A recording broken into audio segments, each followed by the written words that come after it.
बिस्मिल्लाहिर्रहमानिर्रहीम। आप सब दोस्तों को रोशन वाक़यात चैनल में खुश आमदीद और मुहब्बत भरा अस्सलामु अलैकुम। आज की वीडियो में हम आपको हज़रत मूसा अलैहिस्सलाम के वाक़े की तफसीलात सुनाएंगे, जिसमें इनकी लाठी से सांप बनने का वाक़या तफसील के साथ बयान किया गया है। हम इस वाक़े को कुरान पाक की 4 ऐसी सूरतों के साथ जोड़ेंगे जो इस वाक़े की तफसीलात को वाज़ह करती हैं, और हम आपको इस बारे में भी तफसील से आगाह करेंगे कि सांप का हज़रत मूसा अलैहिस्सलाम के वाक़े से क्या ताल्लुक है।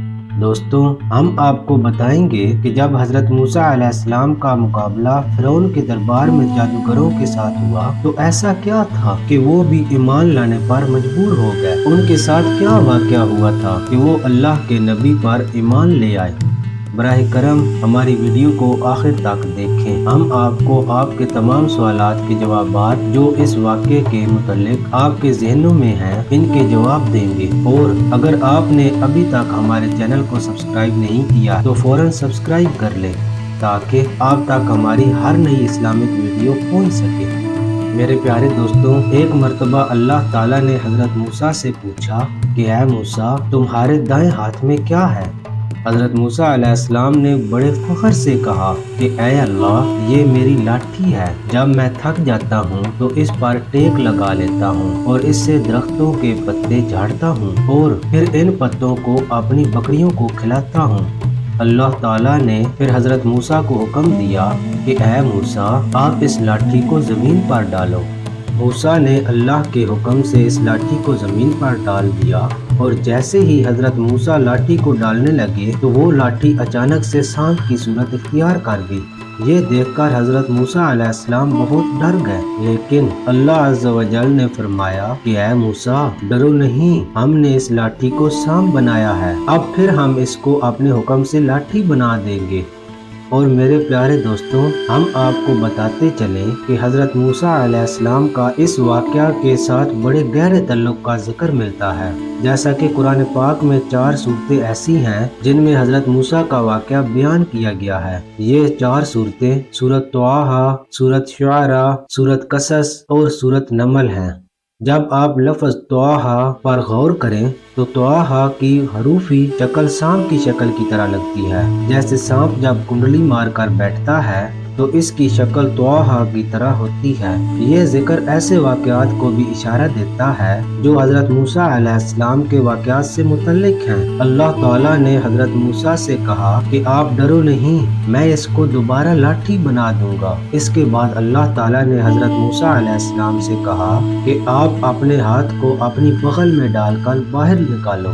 जब मूसा अलैहिस्सलाम अल्लाह के हुक्म से अपना हाथ अपनी बगल में डाला और फिर अल्लाह के हुक्म से बाहर निकाला तो ये करने के बाद हज़रत मूसा का हाथ चमक उठा और सफ़ेद हो गया। हज़रत मूसा हैरान हो गए और अल्लाह ताला से पूछने लगे कि मेरा हाथ सफ़ेद कैसे हो गया। तो अल्लाह ताला ने हज़रत मूसा से कहा कि ये कोई अर्ज़ा नहीं है, बल्कि ये हमारी निशानी है। अल्लाह ने हज़रत मूसा से फरमाया कि आपको फ़िरौन के पास जाना है और इसको राह रास्त पर लाने की कोशिश करनी है। वो बहुत बड़ा जालिम है, लेकिन आपको इसके साथ नरमी से बात करनी है। अब बात सोचने की ये है कि अल्लाह फरमा रहा है कि नरमी से बात करो, और बात भी इस शख्स के साथ नरमी से करने का हुक्म दिया गया है जिसने खुद को नाउज़ बिल्लाह खुदा कहा। तो अब सोचने की बात यह है कि दीन में कहा गया कि नरमी से बात करो, अपने लहजा को नरम रखो। इस मामले के मुतल्लिक एक मिसाल पेश करूंगा कि जब कोई बीमार होता है तो वो डॉक्टर के पास जाता है। डॉक्टर दवा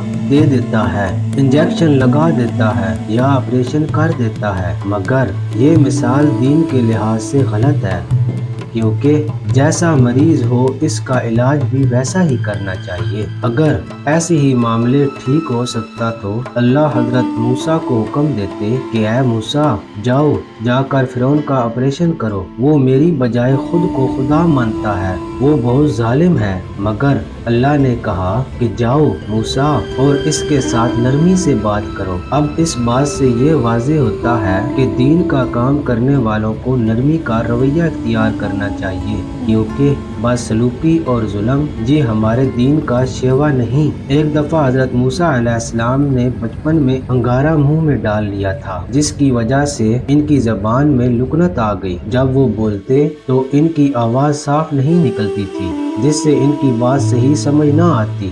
حضرت موسیٰ علیہ السلام نے اللہ سے دعا کی کہ اے اللہ، میرے سینے کو کھول دے، میرے کام کو آسان کر دے اور میری زبان کی لکنت کو دور کر دے، تاکہ لوگوں کو میری بات سمجھ میں آئے۔ اور اے اللہ، میں اکیلے اتنا بڑا کام نہیں کر پاؤں گا، اے اللہ میرے بڑے بھائی ہارون کو بھی میرا ساتھی بنا دے۔ حضرت موسیٰ علیہ السلام کے متعلق اس بات کو واضح کرنا بہت اہم ہے کہ حضرت ہارون علیہ السلام بڑے تھے۔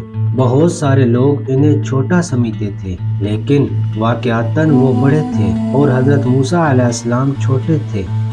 حضرت موسیٰ نے چاہا کہ اللہ حضرت ہارون کو میرا ساتھی بنا دے، تاکہ ہم مل کر کام کریں، اللہ کی تسبیح کو بیان کریں اور اللہ کا پیغام لوگوں تک پہنچائیں۔ اللہ تعالیٰ نے حضرت موسیٰ کی دعا قبول کی اور حضرت ہارون علیہ السلام کو بھی اپنا نبی بنایا اور انہیں موسیٰ علیہ السلام کا ساتھی بنا دیا۔